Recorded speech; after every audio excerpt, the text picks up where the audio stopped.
Hi, everybody. Welcome, welcome. It's Mark Victor Hansen here. And you know that not only do I love writing books, but I love reading books. I love authors, and I'm great friends with a lot. And today's author is an exceedingly exciting guy with a great book because we've come into a time when a lot of people are quitting or letting down on themselves. And this guy wants to pump you up, inspire you to go to new heights of your own success. And I think we're just going to welcome on Tracy Paul. If you would come on, say hi to everybody, if you would, please. Hi, everybody. How's it going, Mark? Tracy, Good to see you again. well, good to see you. By the way, just so you know, I should do the preface. Tracy and I were on a great program down in Houston, Texas. I'm going to say 6 or 8 months ago. And if I got the time way off, I apologize. I'm only good going forward, but I am enamored with this guy's book. It is not only well written, well thought, and it's perfect for these times. I'm going to let him talk to it in just a second, but I got to say that it's amazing because he's got metaphors in there. I went through the whole book and I was reading my wife some of the metaphors, like a guy is tall and sort of thin, but he's got a pot belly, so he looks like a seahorse. I mean, just great wordsmanship, Tracy. I just don't want that to be me with stoop shoulders and a pot belly. It's just too cool. Good metaphors. So Tracy Paul, welcome. Give everybody your little bit of history, if you wouldn't, in a sort of a Cliff Notes way, and then we'll go right into the book. Well, I think Cliff Notes are middle-aged and got almost 20 years in banking and, ministry background, special forces training with the military, and just carving out a living like everyone else. Got wife and 2 kids that are growing independent and just plugging along. And like some people in life, maybe a lot of people, and especially in these times and days, you have some setbacks that are outside of your control, and you have to find a way to be able to become resilient and start to overcome some of the challenges. And some of those challenges include failures. So, you get to a decision point. Either you're going to give up and, not move forward, or you're going to, reach deep down inside and keep moving forward and not quitting, and then building some level of resiliency within your soul to carry you forward so that you can make it through all the challenges that you're presently going through and those that you're going to go through in the future. So, oh, God bless. By the way, your special forces training prepared you perfectly for this book. And then I just got to let him do one acknowledgement, because I've never seen anyone do such a great prologue, saying that not only do I love my mom for what she taught me and disciplined me, and my dad, but I even like my sister and brother. Would you just vamp on that for a second? It is so rare that people give a family acknowledgement in the front of a book. Well, there was a period a few years ago before I met you where I was at a low period in my life and in my career, and who I reached out to consistently were my family, right? My mom, my brother, and my sister. And my brother, brilliant, 4.0, blah blah blah blah blah. But he would always give me good wisdom, right? Just very agnostic and objective insight and feedback, and that's super important because he's able to I was able to use him as a sounding board to give me just truth, just objective truth, how he sees it. No, pizzazz, no BS, no emotional. Just here's what you're going through, and here's what it looks like, and here's what it smells like. So here's some feedback, take it or leave it. But just being able to rely on the family members, my brother and my sister, both for, just insight and just listening. If nothing else, just to listen and provide some, raw, unfiltered, input into my life. So was extremely valuable because it helped level set me. Because when you're going through some challenges, it's a lot of times very emotional. So you need someone to help see through what emotion you're going through and help give you a clean filter to look at the situation with. So show the cover of the book, because it's got the best title on the planet for where don't get to quit. You don't get to quit. And fail, yes. Quit, no. Because it's just what he's going to talk to you about is it's a learning experience. And he and I are scholars, and a guy named Winston Churchill as guys who love military and leadership. And Winnie Churchill, what goes into this university and 7 times in a row says never, never, never, never, never, never quit. So tell us your story about why you didn't quit and why you're telling everyone else don't quit, because I couldn't agree with it more. Wow. Well, I think without getting too deep, I think the key is, I went through a situation career-wise where had major setbacks when I was full throttle, and it came out of nowhere, kind of left field.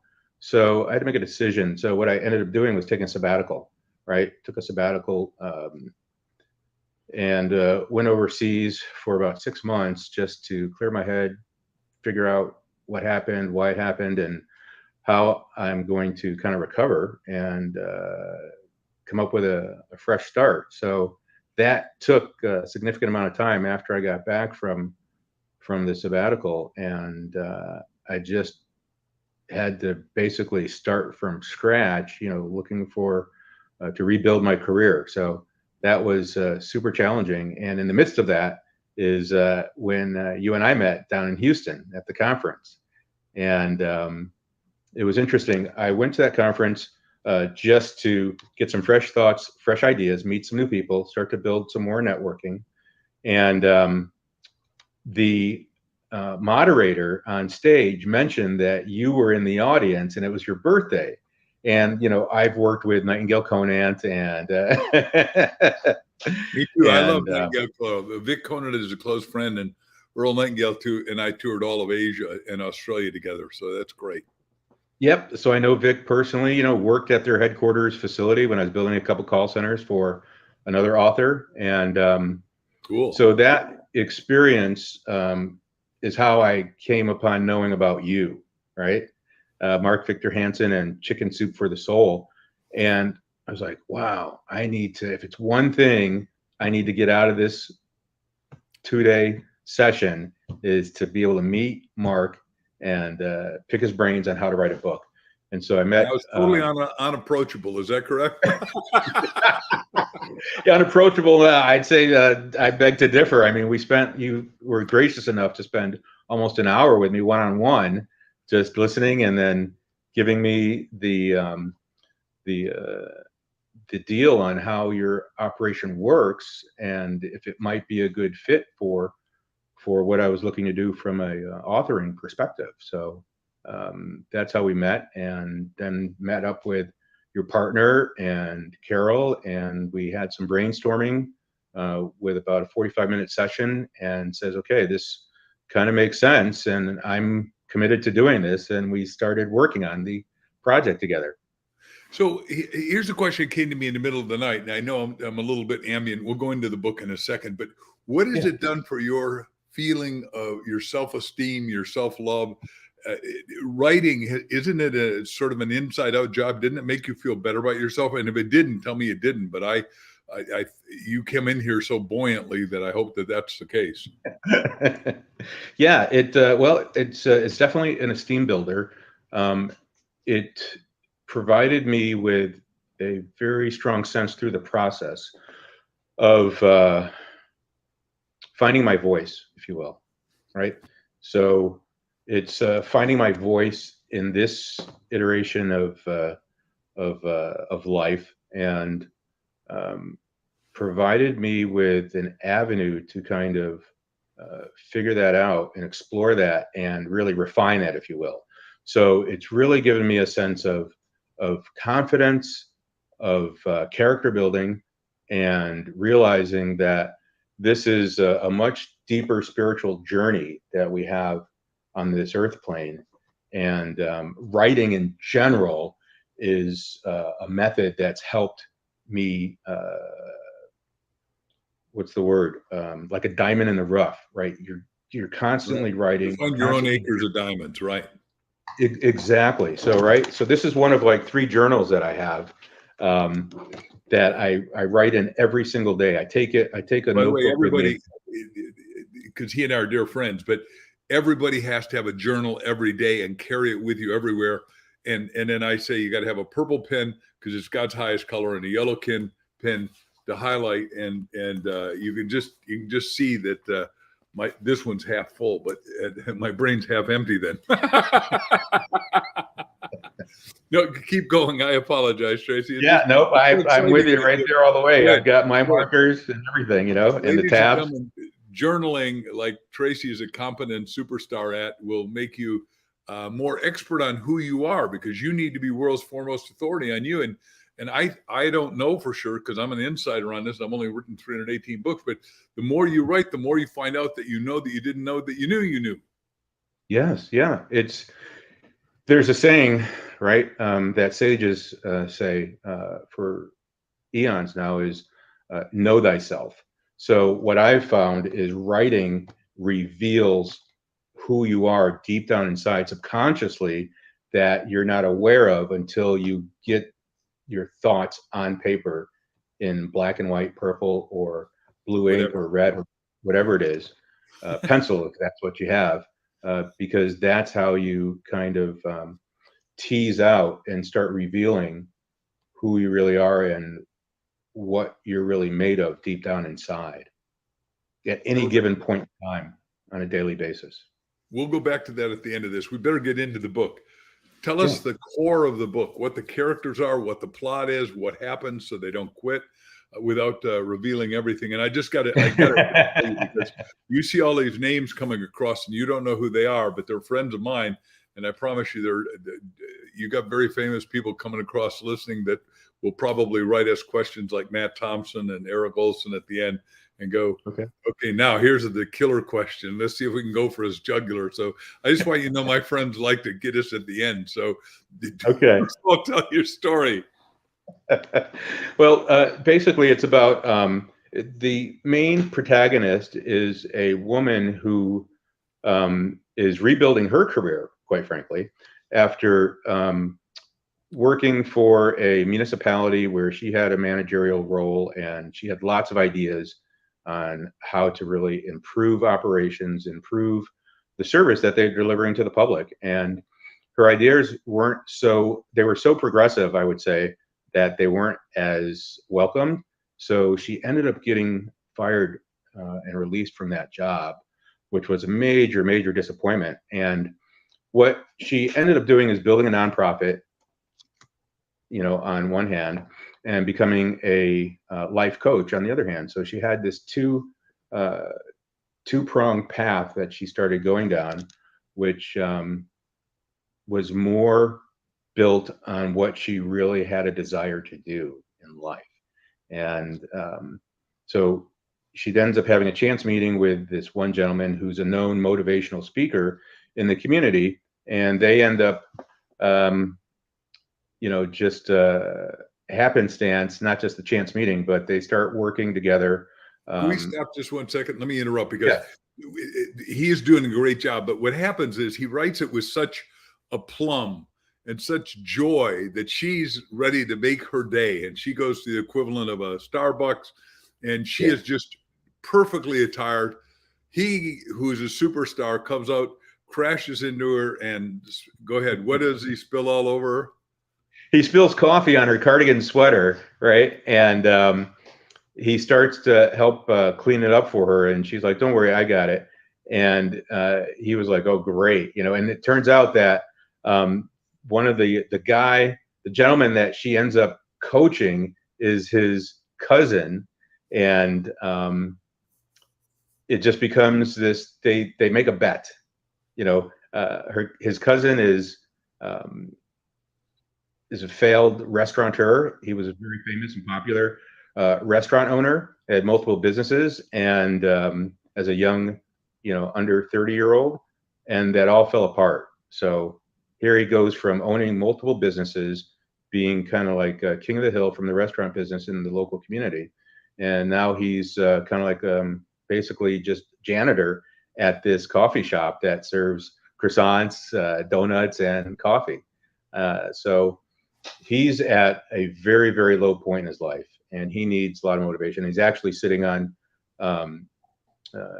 Tanner's sister's couch and basement, taking up space where they're getting ready to. Not happy with him, It says, No, because they've got a I deadline. even got the dialogue memorized because every parent needs to read this because they're so worried about I'm going to pay you, mom and dad. I'm going to get out of the house. As soon as he has everything go wrong, somebody steals his bicycle and he says, I'm going to earn enough money to buy another bicycle.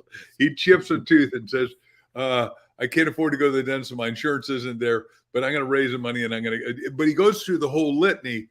And the reason the title of this book is so clever is that if you're I used to wrestle as a kid. I was no good, but that was not my sport. But I wrestled, and all the signs were like quitters never win, winners never quit. All that good motivational stuff from our coach at Joaquin Township High School. So when I read that, I thought, and now we got adults that people haven't taken on the full responsibility he's teaching you to take on, because you got rights, but they always come with responsibility. You got a WORK for MANEY.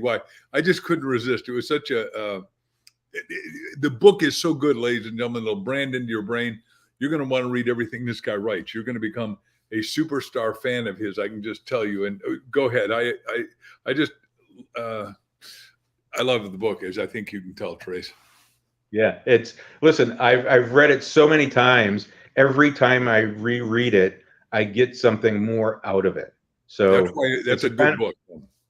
Yeah, I mean, it's the kind of book where I've got multiple versions of it in paper before the book actually came out.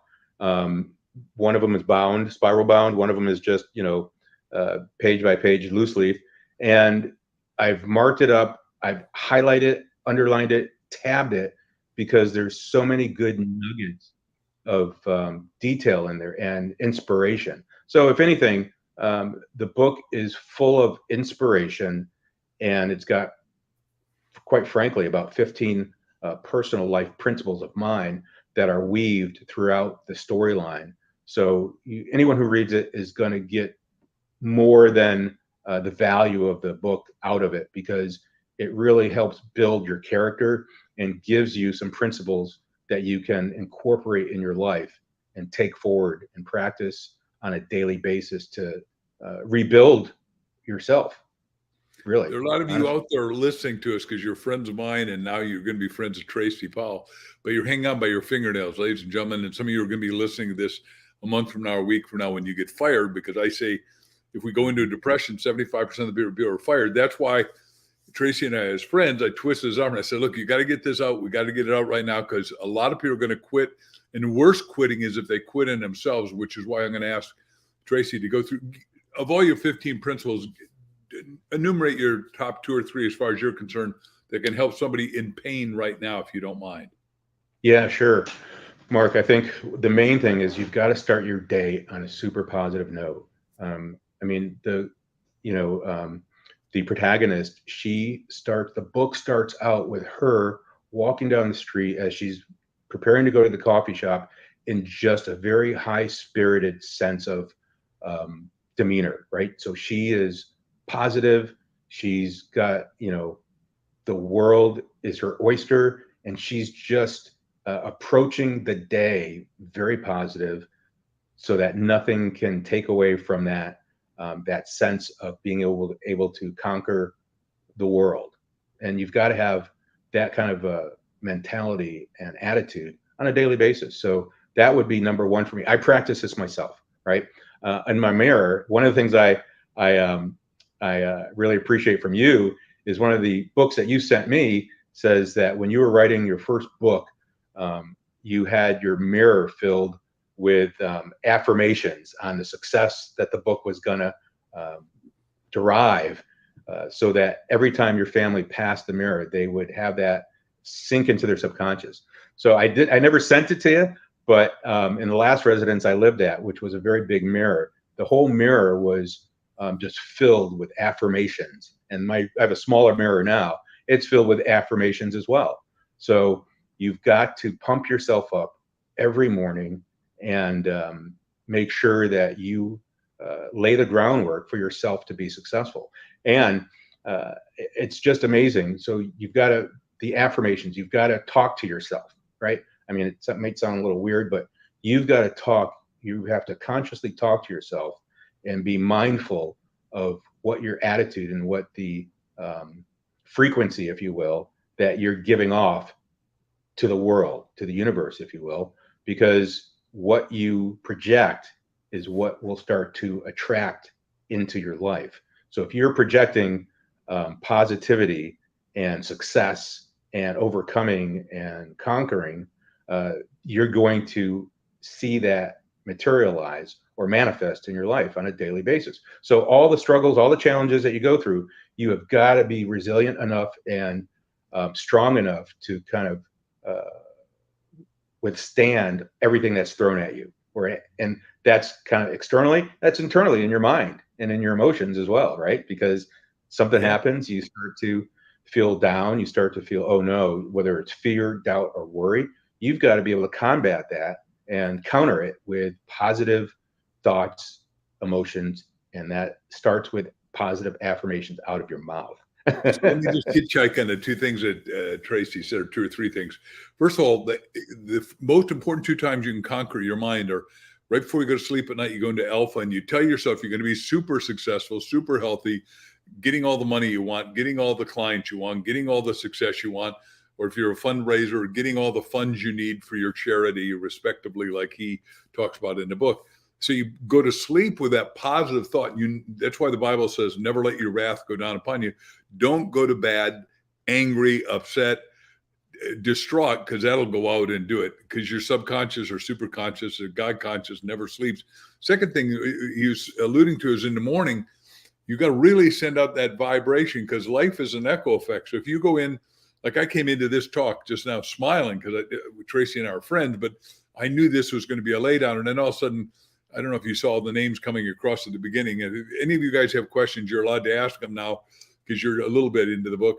Then the third thing he said was, and then we'll do fourth affirmations, but is you got to have your goals on the mirror, because it goes through the portal of the pupil into the depth of your soul. And the soul is a vibration. It goes out in the universe, finds its match, finds its likeness. Like, and what Jack and I had written on our little 3x5 card that we looked at 4 times a day, and also on our mirror next to the book, was, I'm so happy and thankful that we sold 1.5 million in a year and a half. And in a year and a half, we sold 1.3 million. And then the next year we changed. I'm so happy and thankful we sold 5 million. And then we sold 5 million. And you say, well, that's too simple. I got it in my mind. No, Tracy's correct. You got to put it on the mirror, go through the portal of people, because it gets rid of all the noise. Because all of us, your car gets dented, you're late for a business meeting, we're told stupid stuff like there's not enough fuel in America. America's rich in fuel. We just run it, right? I own a lot of cars, but one is a diesel car, and I'm in 20 days when we're making this right now, they're saying there will be no diesel at the fuel. Well, I can't drive my big Mercedes SUV without fuel, right? So I got a car stand. I got to figure out where to find diesel, and I will, because you find what you're looking for, seek and you'll find. And then the last thing he said is affirmation. And I'm not exactly sure how Tracy gets to define it, but I say affirmations are the words you say to yourself, and he was talking about self-talk, the words you say to others that you believe. Now, believe is L-I-E is in the middle, means you're believing yourself up to success, or you're saying, I'm not good enough. Exactly what he just said. I'm not this, I'm not that, I'm not worthy, humma. So both of us are seeing more in every one of you that read this book than you see in yourself. Believe yourself into great success. So affirmation, words you say to yourself, others say to you that you believe, think about, because you become what you think about, act upon, and then it act upon you. And that's why it's so important that you read a fiction book, because when this book is compellingly good writing. This book is, well, he said, whatever he read it, like a good author, like we were talking about Winston Churchill. My teacher, Dr. Buckminster Fuller, was in World War I. He was born in 1895, and he was trained by Churchill. And Churchill always rewrote all of his stuff 15 times, Buck, he said. So when I was in Dr. Fuller's office, he'd come in late in the afternoon like this, about 4 o'clock, put his hands in. He'd talk us through his books like Intuition and I Seem to Be a Verb and all that until 2 or 3 in the morning, and want us to object to any words that didn't work. And that's exactly what Tracy has done. That is brilliant, and the words bounce off of the page into your head, and you can see yourself in the situation with the characters in the book. That's what makes a great book. Yes, it's plotted well. Yes, it's written well. Yes, it's got a stellar cover. But their story, the story that Tracy's done, is like Shakespeare. It's called the story of every man and every woman. We're not being Yeah. sexist here. We're talking, it is my story in another's form. And then all of a sudden you hold up the mirror and go, whoops, maybe I've been sleeping on the couch a little bit too long. And mom and dad, my relatives are not very keen on me living here any longer. I mean, my dad said when I was 21, don't ever come back home again, meaning, nope, you ain't getting to sleep on this. I don't care if you sleep in the ground or in a tent like some people are, but go get it together is what he was saying, is I'm pushing your little butt out of the nest. And that's what Tracy has so articulately, eloquently, and completely and transparently shared. What do you got to say about all that now that I've recovered everything you said? I know you're still smiling. Yeah, it's true. It's really a story of being able to pick yourself up and making that decision. So again, one of the key principles is you've got to decide, and this kind of really came out more vibrantly just to me personally while I was writing it, is you've got to decide every day that you're going to be a success. The success is a decision. Every hour of every day is going to bring something new. You've got all these different communications, whether it's from the phone, your iPad, your laptop, right? From different podcasts or videos that you're watching, TV shows on Netflix or whatever, or just life in general. You have all these different thoughts hitting you all day, every day. And you have to be able to filter those out. And at the end of every day and throughout the day, you have to decide, is this good for me? Is this bad for me? How am I going to interpret this? So right now you have to be, interpreting all these communications that you're receiving throughout the day and night. And you've got to be able to stay positive, or to reflect positive thoughts about all the stuff that's coming at you. So you've got to be able to throw out the bad, filter out the bad, keep the good, and then stuff that's objective, you've got to say, okay, how can I use this, positively for me? Or do I just discard it? Or do I set it aside and think about it and deal with it a little later on? So I think. So let me talk to what Tracy just said, because I love it, is that all of us are going to get hit in the solar plexus, metaphorically speaking. It's a guarantee, Jordan Peterson, I was with him the other night. He was talking here in Phoenix, and he says, pain is the guarantee. Suffering is a guarantee. Okay. Overcoming it is a decision. What you're talking about, a decision. But let me talk about the best guy that I experience right now. Is I'm a keen on Elon Musk. But 2 years ago during the pandemic, his show gets shut down by the governor and said, you are going to let go of 90,000 people. We don't know how long you're going to be out of business, but you're not making any more Tesla cars. Now, he could have said, oh my God, I quit. But no. Quitters never win. Winners never quit. And so what he did is he said, well, what is needed now that could use all my resources? Exactly what Tracy's teaching. And he said, I'll call 3M. They can't make these respirators that are needed fast enough. So he calls the chairman. The chairman says, what can you do? He said, give me a contract, send me the architecture. I've got 3D printing. I got more metal than I could ever use. And I got 90,000 employees that were ready to work tomorrow. We'll make the respirators with you. We split 50-50. You sell them. I don't want to get in that business. I just need to help you and keep my people employed. Well, he kept his people employed, but you know what they did, Tracy? They made cars while Ford, General Motors, Chrysler, Toyota made no cars. He made 90,000 cars, and he made all the respirators they wanted. But of course, he became the number one car manufacturer in the world, because for 2 years, everybody else let themselves be out of business. Ladies and gentlemen, I'm giving the Mark Victor Hansen stamp of approval on Tracy's book, because you can't quit. You're going to have the government do stupid stuff once in a while. And I'm not saying the government wasn't trying to do the right thing. That I'm in judgment that you got to figure out how to keep you going. You got to feed you, your family, your kids, your city, your state, your country, your charity, and then the world.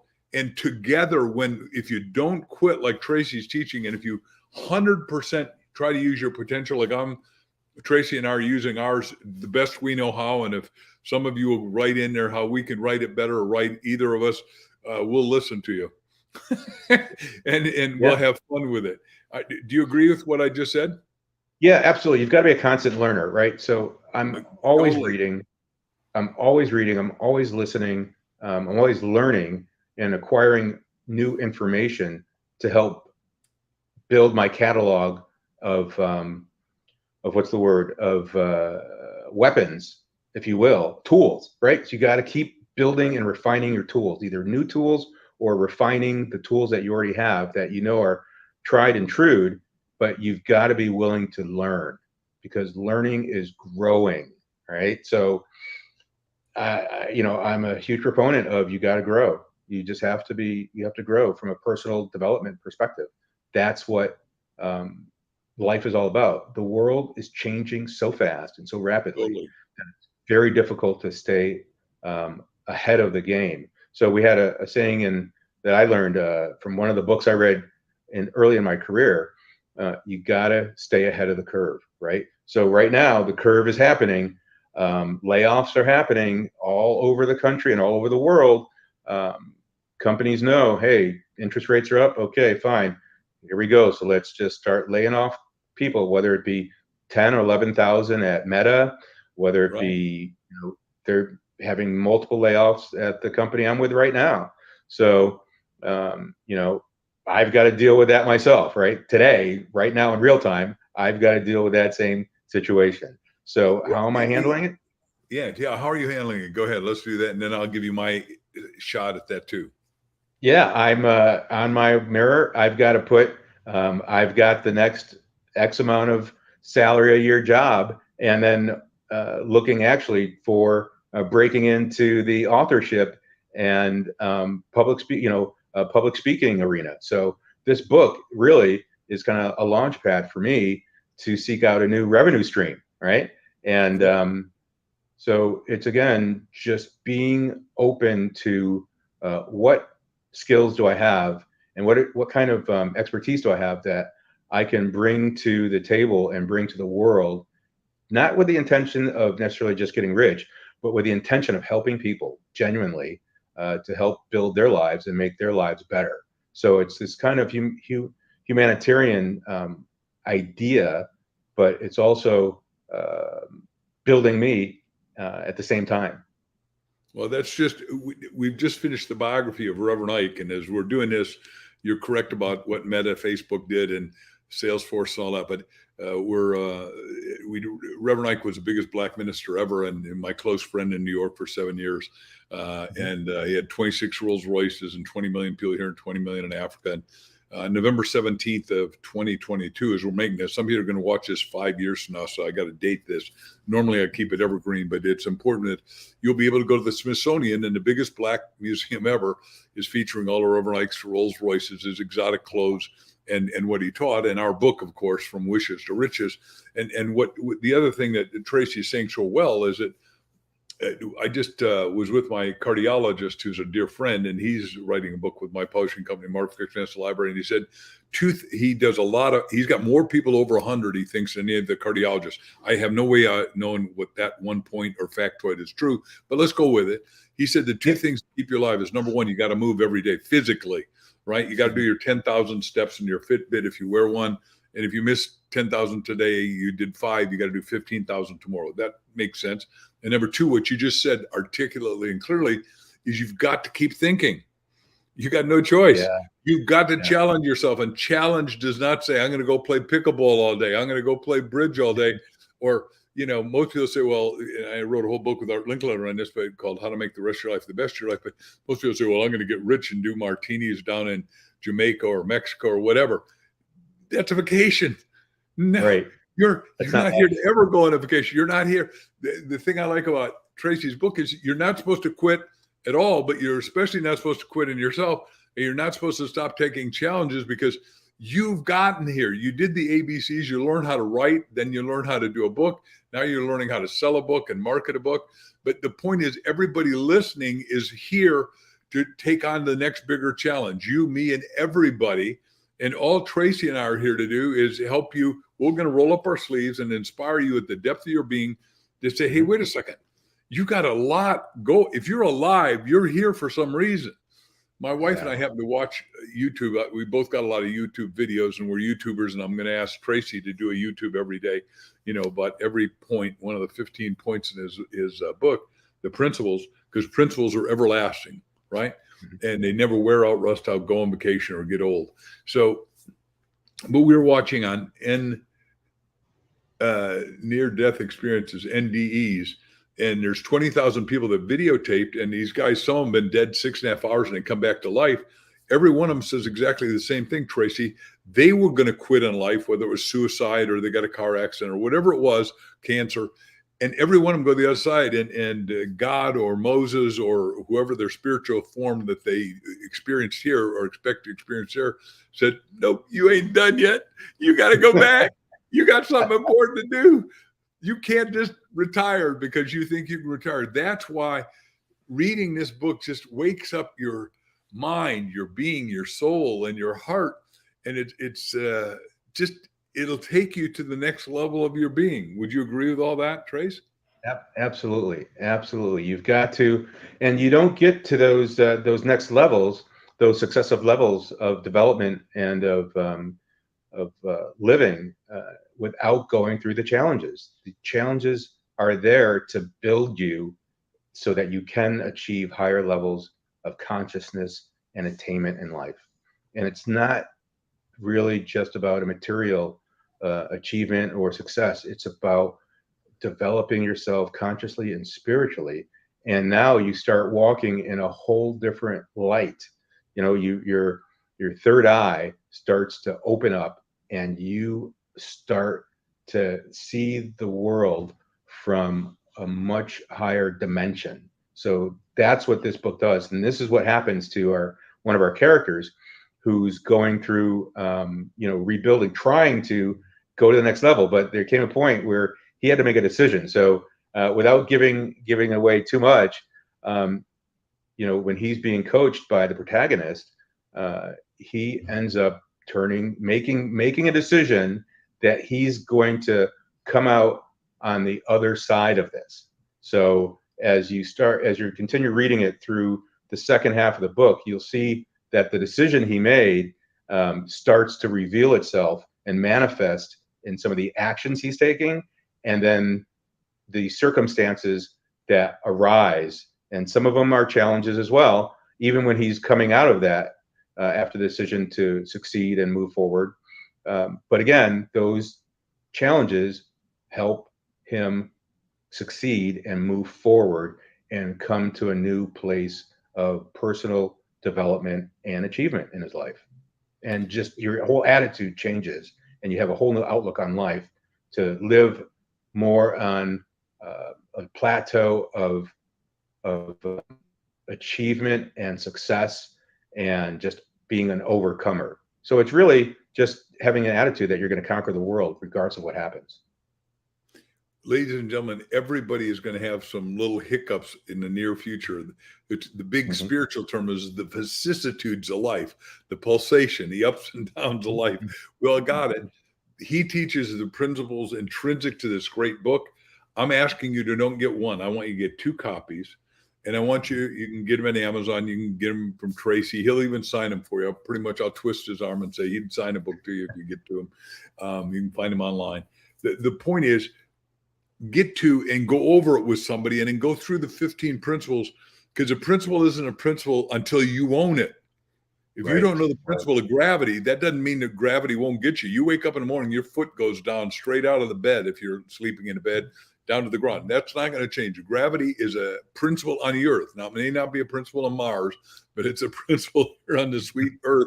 And that's the only place you and I are confined to concurrently. So I want you to get 2 copies, go over it, take ownership of the principles, because once you have a principle, you can accelerate yourself. You can exponentialize yourself. And that's what he's teaching in this book of not quitting. It's only through problems that you go forward. And I want to hitchhike one, and then if any of you have questions, write them in quick, because we'll just do them before we finish the show. What is so amazing is that the first chapter of the Bible is Genesis. The last story is about Joseph in the many-colored coat. This guy goes through, he had the vision that he'd rule the nation. Now he thought he'd rule the Israeli nation. His brother put him in a pit, sell him into slavery. He gets misaccused of philandering, which he didn't do, and he ends up in jail for 13 years. And finally, but he has one unique talent, and that's what Tracy's saying. Every one of you out there has a unique talent. That's one of the principles, and you've got to find it. And then I'm going to use this in a positive word, exploit it to the max. So you become 100% who you are here to be, is what Tracy's teaching. And then what does he do? He can interpret dreams of the Pharaoh, and the Pharaoh has this dream. But the bottom line on the dream is we're going to have 7 years of superstar times, feast, and 7 years of famine. And during the 7 years, instead of saving 10%, he double ties and saves 20%. And then he can feed all of the Mideast, which today would be 23 different countries, including Israel and all the 22 Arab countries. And what Tracy's saying is, look, you've got to conquer all your own fears. Then once you're self-conquering, quitting, you can help others do it. And as you do it at a higher level, you have nations to rule. Ladies and gentlemen, this is a big book. It's an important book. And I've seen so many of my friends come across the screen, and maybe I'm the only one getting to see who's showing up here, but I'm excited to have you all get a copy of Tracy's book, You Don't Get to Quit. Your final statement, Trace? Final statement is you've got to wake up as a conqueror, and you've got to go to sleep as a conqueror as well. So if things, everything that happens throughout the day, when you put your head on that pillow, you've got to still start speaking. You've got to speak those affirmations, positive affirmations, because that's going to sink into your subconscious while you're sleeping, and it will prepare you for the next day when you wake up and start all over again. And you keep repeating that and cycling through that day in and night out. You are going to have a change. You're going to be a changed person. I'm just going to make your words more alliterative just because they're fun. You're going to wake up, do your makeup, and then go shake up the world positively and correctly in your way. Ladies and gentlemen, it's been great fun being with all of you. Tracy, thanks for letting me interview you about your great new book. Get Absolutely. 2 copies. You Don't Get to Quit, because it's going to give you a transformative education, and also be transformed by the self-renewing of your mind. This book is the book to do it. Have fun, happy, inspired reading, everyone. Thank you for being with me, Tracy.